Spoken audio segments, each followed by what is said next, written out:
नवी मुंबई महानगरपालिकेचं तुर्बा या ठिकाणी जवळपास 100 एकरवरती डम्पिंग ग्राउंड आहे आणि याच डम्पिंग ग्राउंडच्या कचऱ्यावरती प्रक्रिया करून बायोगॅसचा प्रोजेक्ट उभा केला जाणार आहे. तब्बल 2200 करोडचा हा प्रोजेक्ट आहे.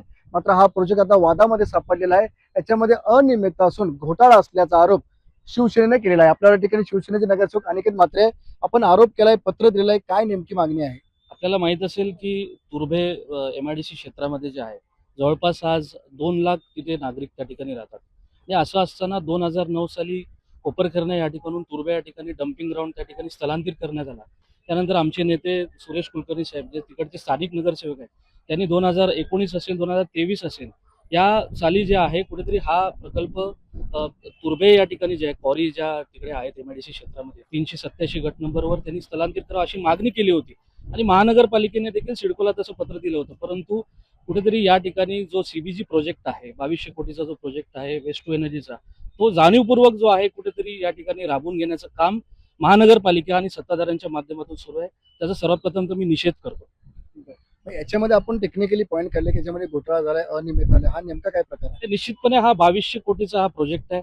मुळात आपण जी निविदा काढली गेली, जो टेंडर ज्या कंपनीला केलं गेलं, RNB ग्रीनटेक LLP नावाची जी कंपनी आहे ती मुळात बोगस कंपनी आहे.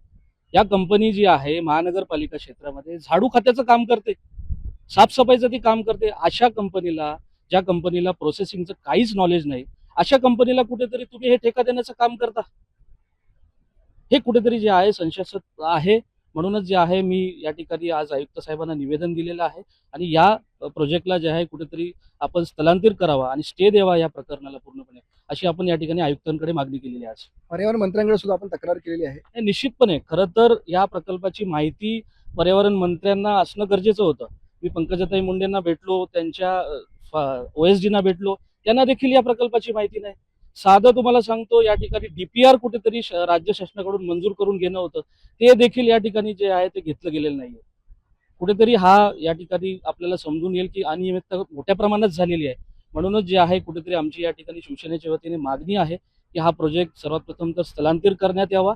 त्यानंतर जे आहे कुठेतरी महासभेमध्ये, आज या ठिकाणी महानगरपालिका बसलेली आहे, एवढा मोठा प्रोजेक्ट आहे, महासभेमध्ये जे आहे नगरसेवकांना याचं अवगत झालं पाहिजे, सर्व जनतेला कळलं पाहिजे हा कशा पद्धतीचा प्रोजेक्ट आहे. त्यानंतर जे आहे कुठेतरी फेर निविदा काढून योग्य ठेकेदाराला या ठिकाणी जे आहे संधी दिली पाहिजे. महानगरपालिकेचं करोडो रुपयांचं कसं नुकसान होणार आहे या सगळ्या प्रोजेक्टमध्ये? नाही, निश्चितपणे आपण बघा या ठिकाणी वेगवेगळे या ठिकाणी प्रोजेक्टमध्ये त्यांनी माहिती दिलेली आहे की आपण गॅस याची निर्मिती करतोय, आपण त्या ठिकाणी इलेक्ट्रिसिटी निर्मिती करतोय. वेगवेगळे जे त्यांनी टप्पे दिलेले आहेत या पूर्ण प्रोजेक्टमध्ये, ते कुठेतरी संशयास्पद आहेत. आकडे या ठिकाणी जे सांगितले गेलेले आहेत प्लांट उभारण्यासाठी, ते या ठिकाणी फुगून या ठिकाणी त्यांनी मेन्शन केलेले आहेत. आमची या ठिकाणी मागणी आहे की संपूर्ण प्रकरणाची SIT मार्फत जी आहे त्या ठिकाणी चौकशी व्हावी. म्हणूनच जे आहे मी येणाऱ्या काळामध्ये मुख्यमंत्री आदरणीय देवेंद्र फडणवीस साहेब असतील, उपमुख्यमंत्री एकनाथ शिंदे साहेब असतील व आमचे ठाणे लोकसभेचे खासदार साहेब असतील, यांना भेटून या संपूर्ण प्रकरणाची जी आहे योग्य ती चौकशी व्हावी अशी मागणी करणार आहे. याच्यामध्ये या कॉन्ट्रॅक्टमध्ये नवीन मशिनरी घेऊन काम करावं असं असताना जुन्या मशिनरी वापरल्या जातात. निश्चितपणे पूर्वी अमृत एंटरप्राइजेस म्हणून कंपनी होती, ती या ठिकाणी अॅन्युअल मेंटेनन्सचं काम करत होती. त्यानंतर कुठेतरी जे आहे या टेंडरच्या मध्ये जे कंडिशन्स टाकलेले आहेत की तुम्हाला या ठिकाणी नवीन मशिनरी घ्यावे लागतील, नवीन प्लांट उभारावं लागतील, तसं न करता वर्क ऑर्डर देखील या साध्या ठेकेदाराला दिलेला नाही आहे. रतन सिंग नावाचा कोणी तो ठेकेदार आहे, त्याचा जो दलाल आहे या ठिकाणी मोनिश शुक्ला, तो महानगरपालिकेमध्ये सतत अधिकाऱ्यांच्या या ठिकाणी कॅबिन बाहेर फिरत असतो. त्यांच्या माध्यमातून जे आहे कुठेतरी अधिकाऱ्यांची देखील दिशाभूल या ठिकाणी जी आहे केली की आहे, असा संशय मला या ठिकाणी आहे.